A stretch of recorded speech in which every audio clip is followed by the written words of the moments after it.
Ser invisible significaba que tanto mi identidad se reducía hasta el punto de hacerme dudar de mi propia existencia. No se crea, sin embargo, que hablo de un debilitamiento de la personalidad. No, personalidad he tenido, en ocasiones incluso en exceso. La invisibilidad, estoy segura, provenía de la mirada de otros. Padecí de cierta invisibilidad en la infancia, pero mucho más en otras épocas. Cierta vez vi cómo se abría la puerta de mi pequeña oficina universitaria y un hombre sin maneras, un burócrata mañoso, que era nuestro decano, asomó la cabeza rematada por su odioso copete rizado, echó un vistazo general y gritó a alguien que estaba afuera. ¿No hay nadie? ¿Cómo la construí literariamente hablando? Sí. Sí. Bueno, es que el personaje comienza a andar. Es que un novelista lo que hace es crea un personajito y no es que uno lo vaya manipulando, sino que el personajito va cogiendo su fuerza, ¿cierto?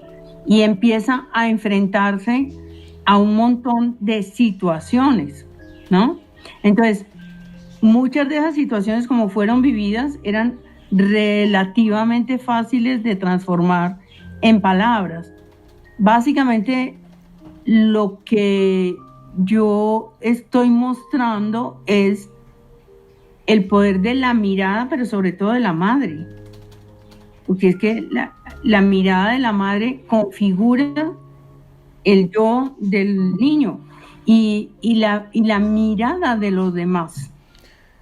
O sea, ¿Sí? Entonces, cuando tú tienes dos hermanos y cuando se acerca el grupo y alguien mira siempre al mismo y a los otros no los mira, eso va minando una conciencia. Qué linda. Y le dicen a la grande y a la chiquita no le dicen nada. ¿Sí? Entonces, no sé, eso, una novela está construida siempre desde la pura práctica. En la escritura se va trabajando eso, ¿sí? Y van apareciendo las circunstancias en que la belleza es importante. Pero esa novela, pues no, como ustedes vieron, no es solo sobre la belleza, No. sino sobre otras percepciones del mundo y también sobre la propia percepción de la belleza que tiene la personadita. Pues esa imagen de la niñita linda que pasaba por la casa, por el frente, esa la viví yo. Yo tendría 4 años. Pasaba esa niña y a mí me parecía tan hermosa. Y el día que le digo, ¿cómo se llama? Y me dice, ¿a usted qué le importa? O sea, yo me acordé de eso mientras estaba escribiendo, porque es un recuerdo súper remoto. Cómo esa niña destruyó esa imagen idealizada que tenía yo porque me parecía la más hermosa, ¿sí? Anonadada por el descubrimiento del sexo de mi hermano, deduciendo con horror que mi padre debía tener en ese mismo sitio algo semejante, corrí hasta mi habitación a media tarde de un día cualquiera. Me quité los calzoncitos de tela y me destaparré en el suelo frente al espejo de la cómoda.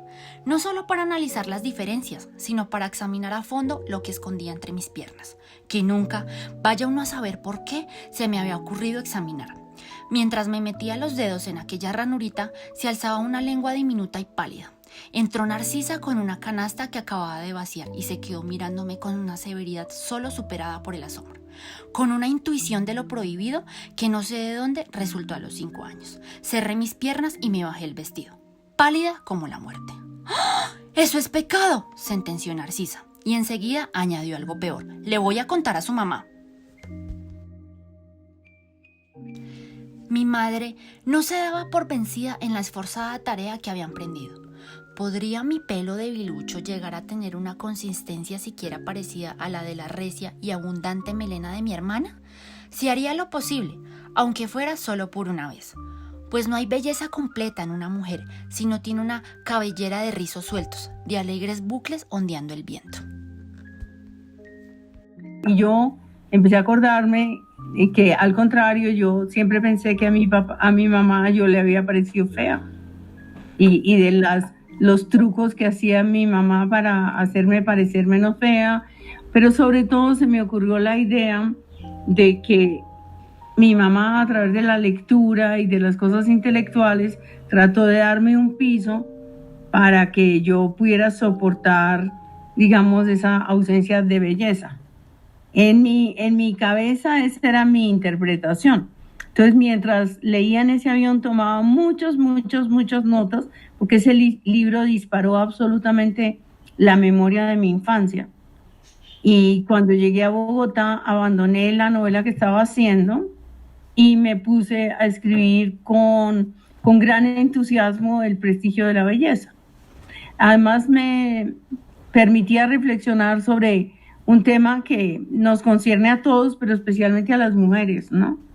Que es, pues, eso de cómo nos ven los demás y además cómo en esta sociedad hay unas exigencias de belleza que si no se cumplen, pareciera como que uno queda en un segundo plano, ¿sí?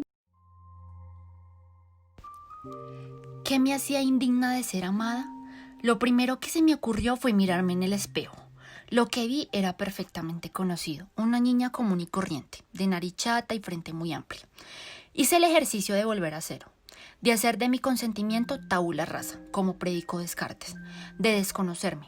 No lo encontré fácil, traté de percibirme. Entonces, de acuerdo a los epítetos de mis hermanos en las peleas, y sí, era cachetona, sí, era gorda.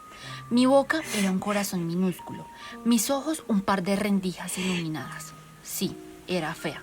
Por eso Lu no podía quererme. Empecé a llorar, en esas entró mi madre y me preguntó que qué pasaba. Dudé un instante y luego me abandoné en sus brazos. Soy fea, repetí, soy muy fea. Me abrazó, me consoló, me aseguró que no solo no era fea, sino que era una niña muy bonita. Ella, que no sabía mentir, que nos había enseñado que era malo decir mentiras, estaba mintiendo. Pero además añadió, como si supiera de mi desastre amoroso: a uno no lo quieren por lo bonito, sino por lo que uno es. Lo otro es que quise hacer fue como una novela de aprendizaje, así se llama en literatura.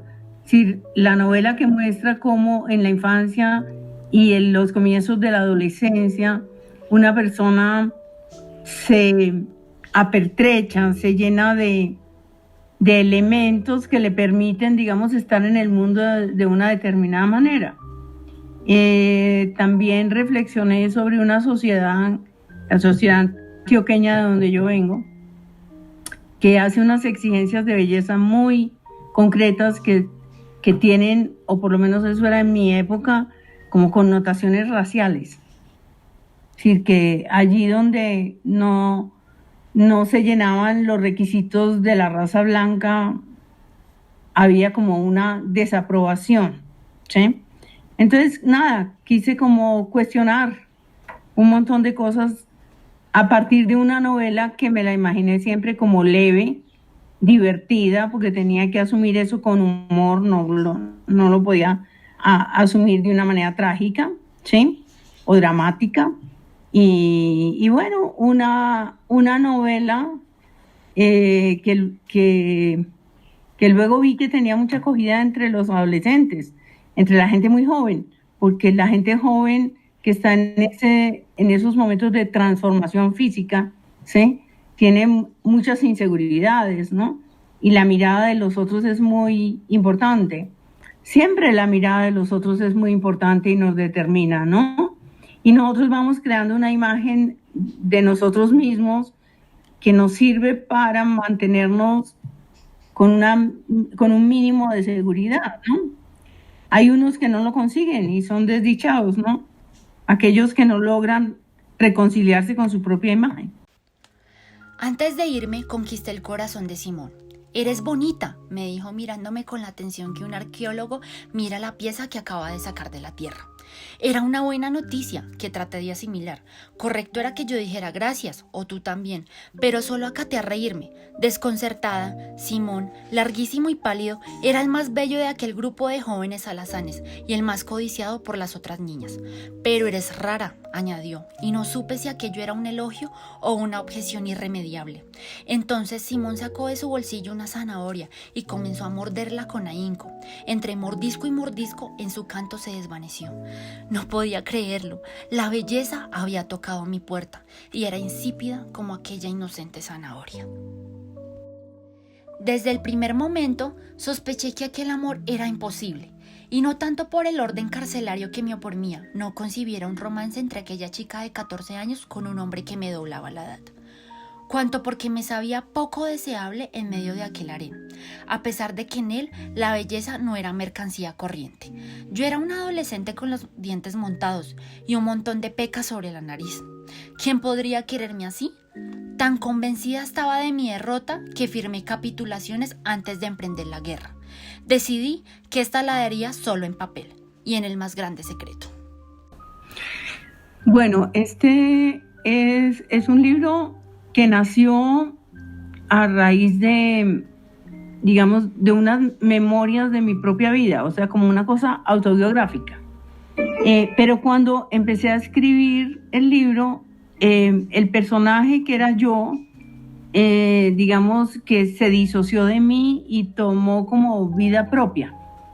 Tampoco yo estaba queriendo hacer un libro verdaderamente autobiográfico que fuera fiel a la verdad, no me interesaba eso. Entonces el personaje empezó a hacer cosas que yo no había hecho nunca. Y la trama me estaba exigiendo cosas, porque no siempre lo que le pasa a uno en la vida es suficientemente interesante, ¿sí? Entonces, me decidí a hacer una cosa que engañara al lector, que pensara el lector por un momento que esto es totalmente autobiográfico, y como hay un género que se llama autoficción, que es ficcionar la propia vida. Es una cosa que tal vez haya existido siempre, pero de la cual hay más conciencia hoy. Entonces yo decidí ficcionar mi propia vida. Por eso comienzo con una cosa imposible, que es la conciencia del personaje de que están haciendo, de su mamá. Eso es físicamente imposible. También, ¿por qué? Porque no quiero nada absolutamente realista. El realismo craso no es una cosa que me interese. Entonces, fusioné cosas mías y cosas inventivas, cosas de la imaginación. Y decidí por eso, a la hora de presentarla a los periodistas, que son los que de alguna manera como que le ponen una definición, llamarla una autobiografía falsa. Pues yo diría que hay un 50%, porque efectivamente yo nací en un pueblo, ¿sí? Allá descubrí muchas de las cosas que están narradas ahí. Ese tío que me paseaba en bicicleta, pues existió. Yo ya no me acuerdo demasiado de la novela, porque uno no vuelve a leer sus propias novelas, ¿no? La lee muy de vez en cuando. Pero ese viaje en avioneta donde salimos y mi papá tenía mucho miedo de un accidente, eso también sucedió realmente. El internado también es una cosa real, pero yo transformé, por ejemplo, a ese profesor que ni siquiera recuerdo muy bien cómo se llama, existió, pero digamos el enamoramiento mío por él no existió. Existió más bien una fascinación por su condición de profesor que me iluminaba el camino de la literatura. Gargarita. Y ese otro personaje que creo que se llama Amanda, Sí, Amanda. está sacado de un personaje de mis últimos años de bachillerato. En verdad existió, pero con la cual yo no tuve una interacción de la misma naturaleza. Entonces yo diría que 50-50, más o menos es lo que hay de autobiografía y de ficción. Vale. Yo iba en un avión, iba a un viaje largo de muchas horas, y en los aviones se me ocurren muchas ideas para los libros. Yo estaba escribiendo otra novela, pero ahí me puse a leer una novela de una escritora belga que se llama Amélie Nothomb, de la que saco el epígrafe, El prestigio de la belleza. Amélie Nothomb es una niña, o fue una niña, hija de diplomáticos y muy bella. Y entonces habla en esa novela que se llama Biografía del hambre, habla de cómo la percibían a ella de niña como una pequeña diosa, como alguien a quien todo el mundo adoraba y veneraba. Ella era hija de diplomáticos, entonces, digamos, la gente que ayudaba en su entorno la tenía como en una especie de veneración por la belleza que tenía. Mira, el concepto de belleza es uno de los más difíciles de definir. A mí me gusta cómo hablaba Baudelaire de la belleza. Baudelaire hablaba de una especie de noción eterna de la belleza. Eso es un misterio, pero nosotros consideramos bellos de entrada un montón de cosas y a otras, y tenemos como un instinto o como una intuición de lo que es bello y de lo que es feo, ¿no? Y como que hay consensos. Uy, qué tipo tan feo. Uy, qué bonito es. Eso que nos hace decir eso es muy misterioso, porque no tiene ni siquiera que ver con las proporciones. Hay gente que tiene una nariz muy larga y, no sé, y unos ojos chiquiticos y a uno le puede parecer hermoso. Y no solamente a uno, sino a todo el mundo. Pero, por supuesto, también hay una cosa que es cultural. Y a nosotros nos educamos dentro de unos patrones de belleza. Entonces lo que dice Baudelaire es que la noción de belleza que uno desarrolla tiene que ver con ese cruce, digamos, de esa percepción de la belleza eterna que nos permite saber que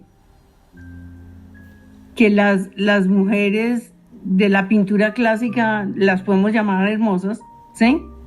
Pero también hoy nos parece que una mujer de Rubens no es hermosa porque es muy gorda.